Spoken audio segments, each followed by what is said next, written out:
Buenas tardes. En primer lugar, para agradecer a todas las personas que se han conectado y vamos a conversar respecto al tratamiento de esta enfermedad o de esta condición especial de pacientes con cáncer de pulmón, que es enfermedad localmente avanzada. Esta es una enfermedad que técnicamente no es posible operarlos, que son incurables, que es una población bastante heterogénea, comprende un grupo muy distinto de poblaciones, y la radioterapia había sido el tratamiento estándar para este grupo de pacientes, y lo que lograba la radioterapia era 15% a los 2 años y 5% a los 5 años en sobrevida. Con la finalidad de poder mejorar los resultados, se han combinado las opciones de tratamiento entre quimioterapia, radioterapia, asociado o no a cirugía, y es la nueva opción de tratamiento estándar. Vamos a mostrarles que esta enfermedad es bastante heterogénea, ¿no? No solamente en relación a la extensión de la enfermedad, que hoy podemos catalogar como estadios clínicos 3A, B y C, también en relación al tamaño del tumor, al compromiso ganglionar, al tamaño del compromiso ganglionar y a la extensión que está ocupando este grado. También el paciente es muy variable, no todos los pacientes están en las mismas condiciones. Y adicionalmente a esto hay condiciones respiratorias y cardiovasculares que hacen que los tratamientos sean un poco más complejos. Y adicionalmente a esto existen ya variaciones independientes del paciente que están en relación a la institución, como la experiencia en el tratamiento con radioterapia, la existencia de un equipo multidisciplinario y la carga asistencial y el volumen de tratamiento que tienen estos centros. Mientras más volumen de pacientes traten, obviamente los resultados van a ser mejores, ¿no? El primer hito en el manejo del cáncer de pulmón localmente avanzado fue ver cómo podemos mejorar los resultados de la radioterapia. En el año 90, Dilma publica los resultados de un estudio randomizado que consistía en el brazo control de radioterapia y el brazo de intervención, que se adicionaba 2 ciclos de quimioterapia previo a la administración de radioterapia. Eso fue la primera intención de ver si podíamos mejorar los resultados obtenidos con la radioterapia. ¿Qué se obtuvo? Se mejoró la sobrevida de esta enfermedad en 14 versus 9 meses. Este es el primer estudio que mostró que la adición de la quimioterapia en forma secuencial a la radioterapia mejoraba los resultados. Entonces, quimioradioterapia secuencial o quimioradioterapia concurrente. La mejor manera de combinar estas dos opciones ha sido la concurrencia. Este es un estudio, un metaanálisis en donde ustedes pueden observar que los pacientes que que recibieron tratamiento con quimioradioterapia fueron mejor que aquellos pacientes que recibieron la quimioradioterapia secuencial. Esto se observó tanto en la sobrevida libre de progresión como en la sobrevida a los 5 años. Hubo una ventaja de 5% en términos absolutos de estos resultados. Entonces, ¿qué podemos sacar? Si la quimio, la radioterapia debe ser secuencial o concurrente o concomitante. Se vio de que había un beneficio en la sobrevida comparado a la terapia secuencial. Una relación de riesgo de 0.84 con un P significativo. El beneficio de sobrevida correspondió a una mejora del 6% a los 3 años, 23 versus 18, ¿no? Y 4.5% de mejora de sobrevida global a los 5 años de los pacientes con terapia concurrente versus secuencial. Entonces, la sobrevida libre de progresión solamente fue mejor con la quimioterapia, pero no hubo diferencia significativa. El control local fue mejor con la terapia recurrente y las progresiones a distancia fueron similares en ambos brazos. También hubo diferencia en la toxicidad.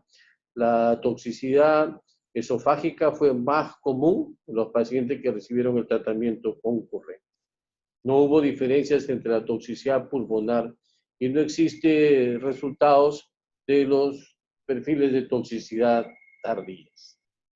En resumen, ¿qué cosa es lo que hemos tenido hasta este momento en la evolución del tratamiento? Que quimio-radioterapia secuencial es mejor que radioterapia, que una forma de administración es con dosis de cisplatino, que fue mejor con cisplatino radioterapia versus radioterapia, y que la quimio-radioterapia concurrente es mejor que la quimio-radioterapia secuencial. ¿Cuál de los esquemas de tratamiento debe ser el escogido para dar la concurrencia? Existen múltiples modalidades de tratamiento, si vamos a dar qué sal de platino, cis o carbo, si vamos a usar dosis completas en combinación con quimioterapia, como son en los estudios de primera generación, o a dosis reducidas de quimioterapia, como son cuando se usan los esquemas de segunda generación. Ya. Los diferentes esquemas de segunda generación de las combinaciones platino-gencitabina, platino-paclitaxel, platino-vinorelbine, hemos visto que las tasas de respuesta básicamente son similares y la sobrevida, hubo una ligera mejoría en la sobrevida en términos absolutos para la combinación de cisplatino-vinorelbine. Pero las toxicidades también fueron comparables.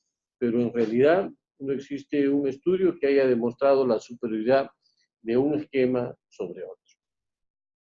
Y acá vemos ustedes las diferentes opciones. En el mundo diario, en la práctica diaria, muchos usan carboplatino paclitaxel, pero a dosis reducidas y pautas semanales. Las tasas de sobrevida a los 2 años han sido muy variables.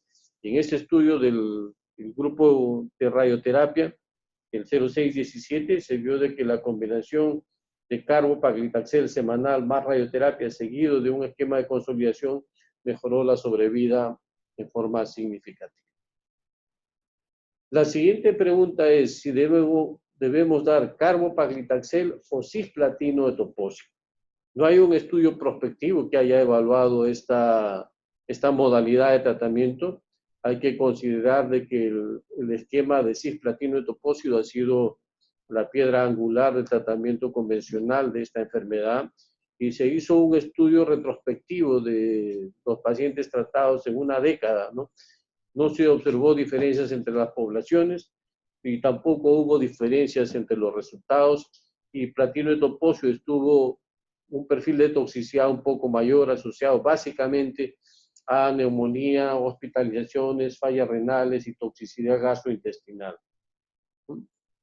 ¿Qué cosa hemos podido hacer con los esquemas de tercera generación? En esto, el estudio Proclaim, que adicionó, aparte de dar carboplatino paclitaxel semanal, algunos que recibieron cetuximab y recibieron adicionalmente consolidación con quimioterapia, tampoco hubo ningún beneficio adicional a los ya obtenidos. ¿Cuál régimen escoger? Entonces, si estás en Estados Unidos, probablemente vas a usar la combinación de cisplatino etopósido a las dosis que están mencionadas, o carboplatino paclitaxel, no hay ninguna diferencia entre otros.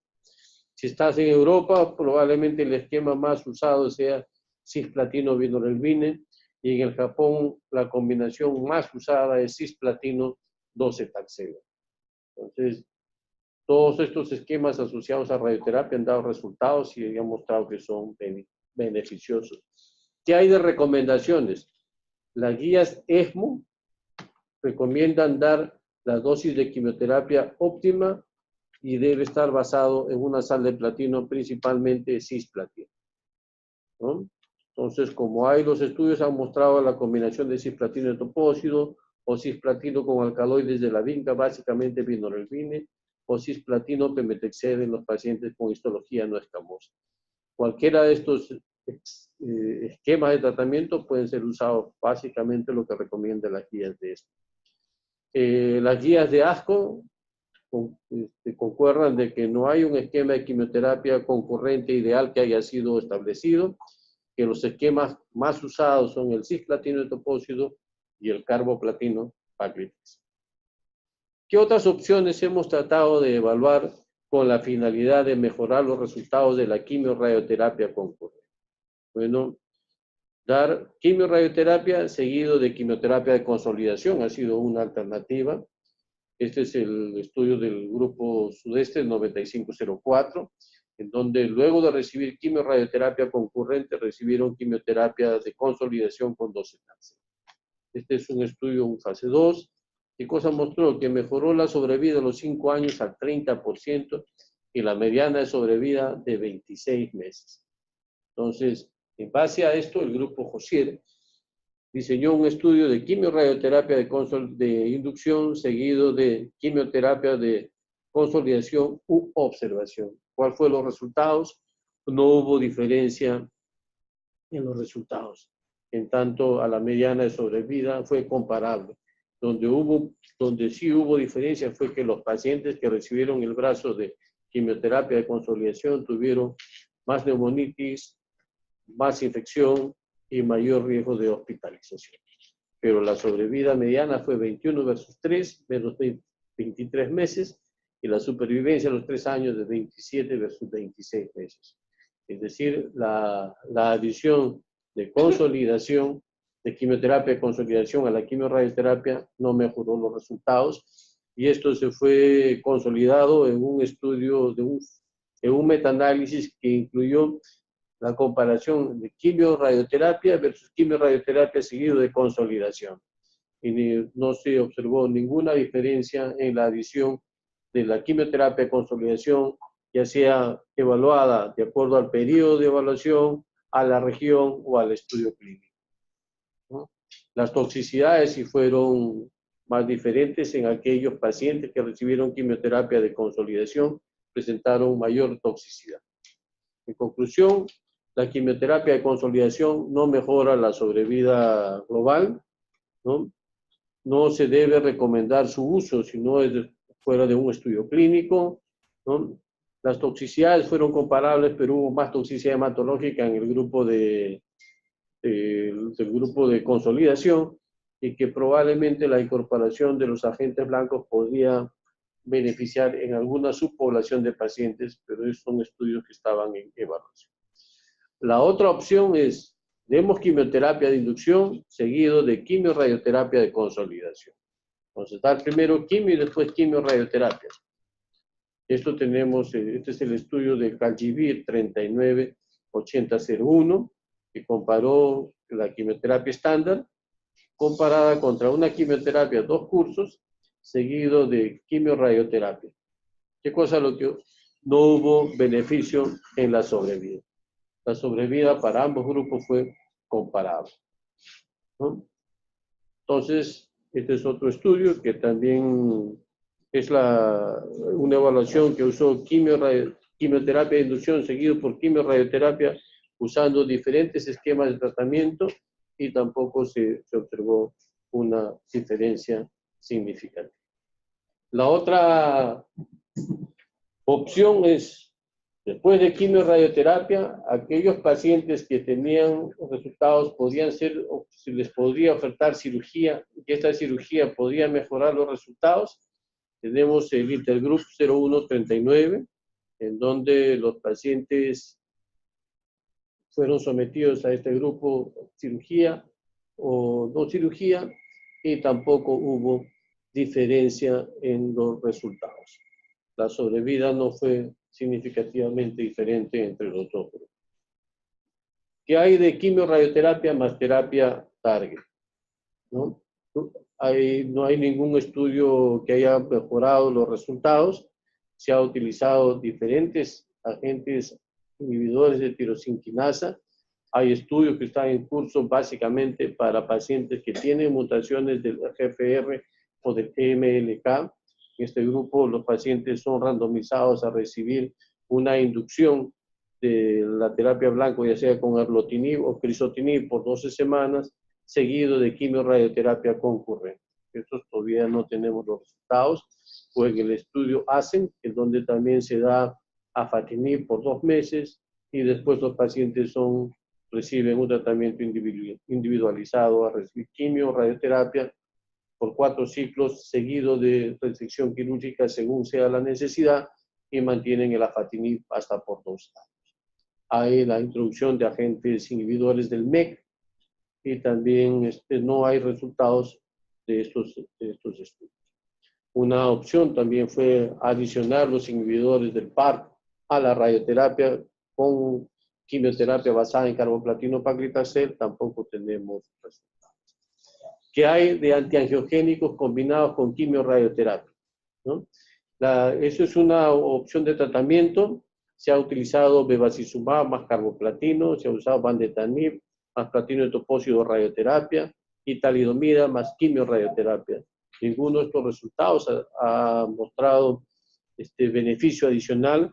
Lo que sí está proscrito o no indicado es el uso del bevacizumab asociado a radioterapia, porque en el fase 2 de estos estudios que tuvo que ser parado tempranamente, en los 7 primeros pacientes hubo 5 casos de fístula traqueoesofágica, por lo cual se cerró tempranamente el estudio. Hay otros agentes que están en evaluación con nimotuzumab en combinación con quimioradioterapia. Entonces acá se ve que en la población básicamente escamosa tuvieron una diferencia significativa en el beneficio de estos pacientes. Esto podemos comparar que de acuerdo a los diferentes esquemas de tratamiento, esta combinación platino-vinorelbine más nimotuzumab tuvo una mediana sobrevida de 16 meses, básicamente en el grupo no escamoso, y ustedes pueden ver acá que la mediana de sobrevida total no ha sido alcanzada para este grupo, en comparación con los otros esquemas que van entre los 22 hasta 40 meses. ¿Podemos combinar radioterapia con inmunoterapia? Bueno, sí, básicamente es una estrategia de combinación. Se puede obtener el beneficio del efecto abscopal, que es el efecto de la reducción tumoral fuera del campo de irradiación como secundario a un primer o a la liberación de neoantígenos provocados por la muerte celular secundaria a radioterapia, ¿no? Y hay diversos estudios clínicos que están en curso con la asociación de quimioradioterapia seguido de inmunoterapia. El estudio que está ya culminado y ha sido presentado es el de durvalumab, lo vamos a mencionar, pero hay diseños de estudios con nivo, pembro y atezolizumab en diferentes cuestiones. Voy a mostrarles algunos de ellos que solamente son estudios: quimioradioterapia seguido de nivolumab, quimioradioterapia asociado a nivolumab, ¿no? Quimioradioterapia seguida de pembrolizumab o quimioradioterapia seguido de atezolizumab. Son las modalidades que están en evaluación. Todavía no tenemos resultados de estos estudios. Lo que sí tenemos es el resultado del estudio Pacific, que es un estudio fase 3, randomizado, doble ciego, que en esta población de pacientes con cáncer de pulmón localmente avanzado, luego de haber recibido quimioradioterapia, fueron randomizados a durvalumab 10 miligramos cada 2 semanas por un año o a placebo cada 2 semanas por un año. Los resultados son bastante significativos a favor del durvalumab. La mediana de progresión fue de 17 versus 6 meses.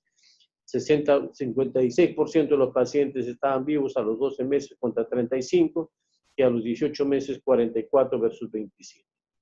Entonces, definitivamente, esta modalidad de tratamiento es el tratamiento estándar para el grupo de pacientes que tienen estadio clínico.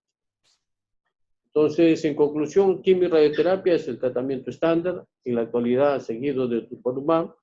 La diferencia entre los diferentes esquemas de quimioterapia utilizados no es significativa.